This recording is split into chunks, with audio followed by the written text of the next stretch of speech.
Good morning. It's Thursday. It's very foggy outside today. This is your Property News Live. Don't forget to click on that share button and please do tell me who you are and where you're watching from. Hi, I'm Rick Gannon. Welcome back to my channel.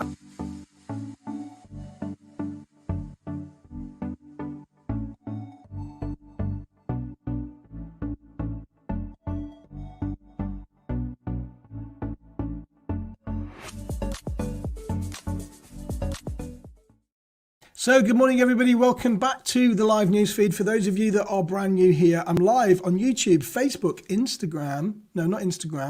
LinkedIn every day at 8:30, just sharing all of the latest breaking property news so you don't have to go out and look for it. Now, if you get value from this, there's a couple of things you can do. You can hit that stars button and you can donate some stars. They're like 1 cent per star, so it doesn't cost an awful lot. Or you can share, or you can do both, just so you can send it out to your community. Now, what we like to do is say hi, give you some shout outs, give you some stage time, just so we can share the love in the community. So we'll come back to that after the first bulletin. So first up today, landlords have told government that while they welcome new cash help for student tenants, the rest of the letting sector also needs help as well. The government is giving an additional £50 million to help students struggling financially during the pandemic, and this goes well beyond £20 million announced for the same purpose just before Christmas. Universities Minister Michelle Donnellan has also requested that private landlords consider offering students partial refunds if they're not able to use their contracted accommodation because of COVID restrictions. However, Ben Beadle, the chief executive for the NRLA, is less enthusiastic and says, whilst we welcome the news of further financial support, it begs the question why student renters are being treated differently to all others. Given students are continuing to receive maintenance loans alongside this new funding, ministers need to explain why the same support is not being provided in the other sectors, and they are also struggling as a result of the pandemic. Our figures suggest that 7% of private renters have built arrears due to the COVID, whilst the government has admitted that private renters have been hardest hit by the pandemic. The Chancellor needs urgently to develop a package to help tenants pay off their arrears and those that were built since the lockdown measures started last March, just as they are for students. This is the only way that tenants and landlords can sustain tenancies and ensure renters do not face the damaging consequences of their credit scores being severely impacted.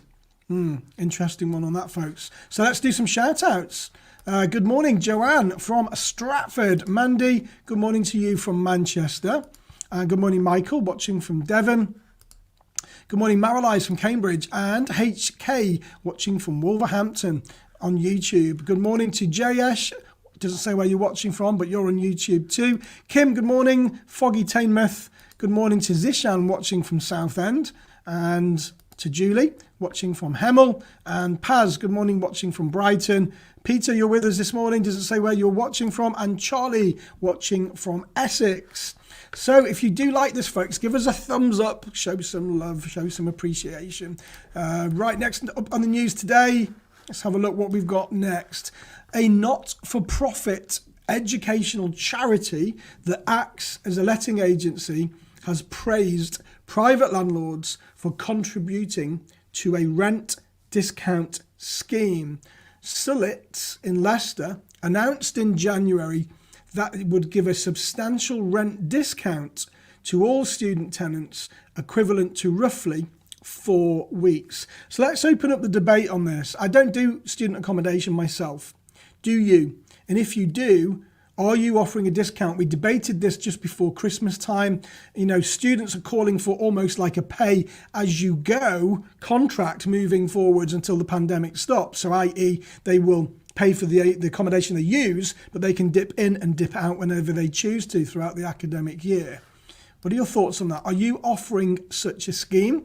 And like this company in Leicester, are you offering any discounts? Now, at the time, Sullett's CEO, Irving Hill, said, we are very aware of the impact that the current lockdown is having on students. And as an educational charity with a clear mission to do the best for students, we are committed to helping where we can at this time. Sullett's proposed that the discount would be funded from its own surplus, but numerous landlords have now contributed to the scheme out of their own generosity.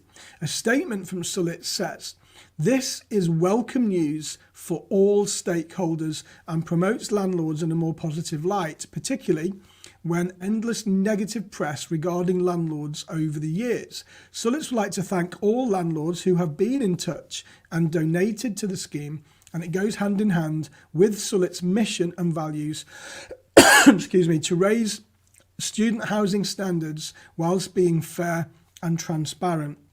Meanwhile, Unite Students, the UK's largest manager and developer of purpose-built accommodation for the student sector, is extending its 50% rent discount scheme across the country until March. All right, so let's pause that.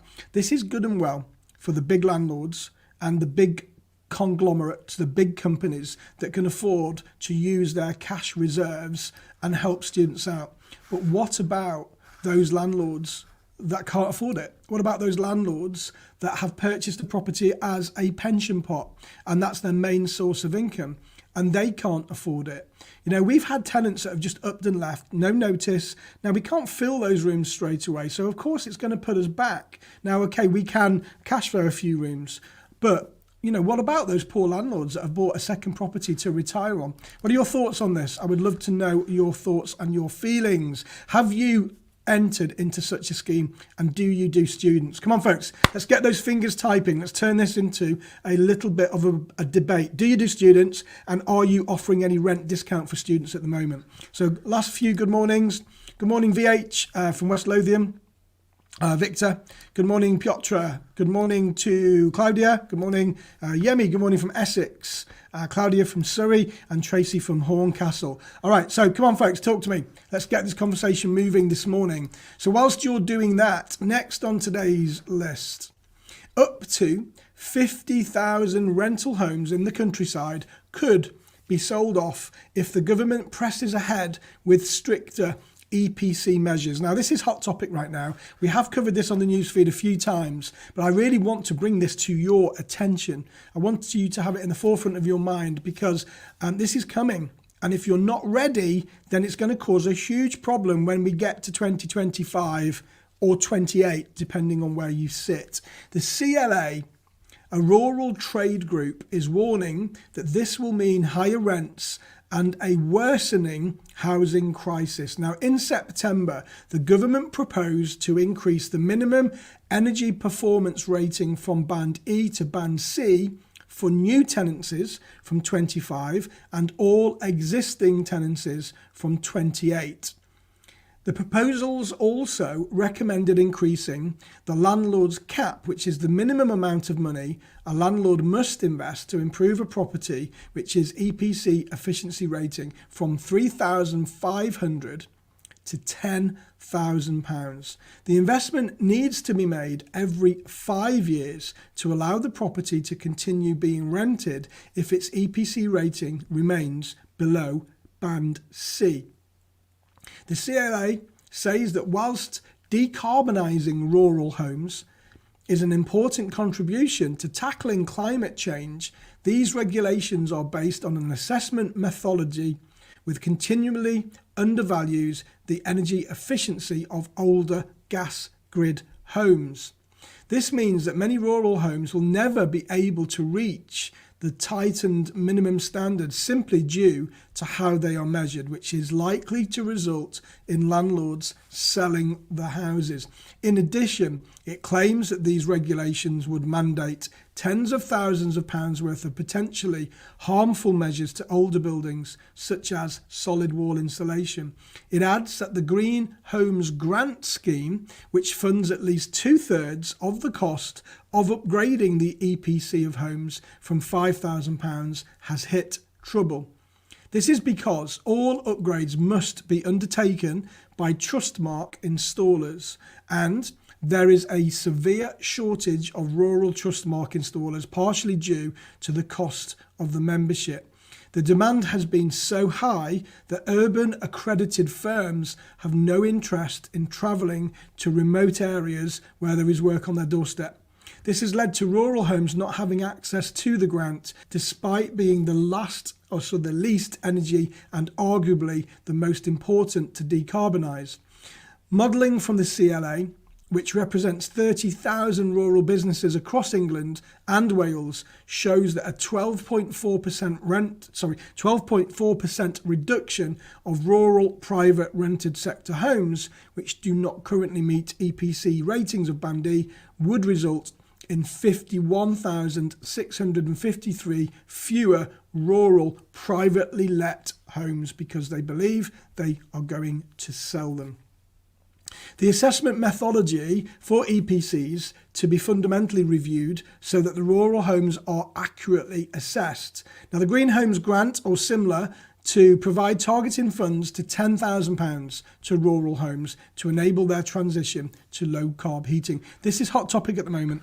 Are you ready for this? I would love to know whether or not are you sticking your head in the sand, because this is coming, regardless of whether we like it or not. It might be extended. The government might have to put their hands in their pockets a little bit more, but it will be coming in. Are you ready? Because it's going to cost a shitload of money. And if you're not ready now, there's going to be a massive gold rush and all of the tradespeople will be charging double or triple because you can't get hold of them towards the beginning of the scheme when it comes in. Interesting debate to have. 10 grand is crazy from Kim. I think it's methodology. Andrew, what did I say? It's morning, it's early. Yes, methodology. What did I say? Thank you, Andrew. Kim, head in the sand. Absolutely. Good morning from Andrew. Paz, none of my tenants are students. Andrew saying yes and no. Tracy saying good morning. Lots of people saying good morning. You got to join in the debate as well, folks. So, Andrew, what did I say? Methodology.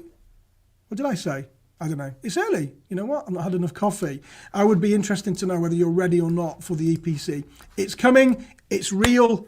Start to think about it. I'm going to be doing this every single week just to make sure that it's in the forefront of your mind so you simply don't forget. Prior preparation prevents piss poor performance. There you go. You know it. The latest provisional statistics from the UK House Price Index show that the average price of a property in Scotland in November was £165,703, an increase of 8.6% on November 2019.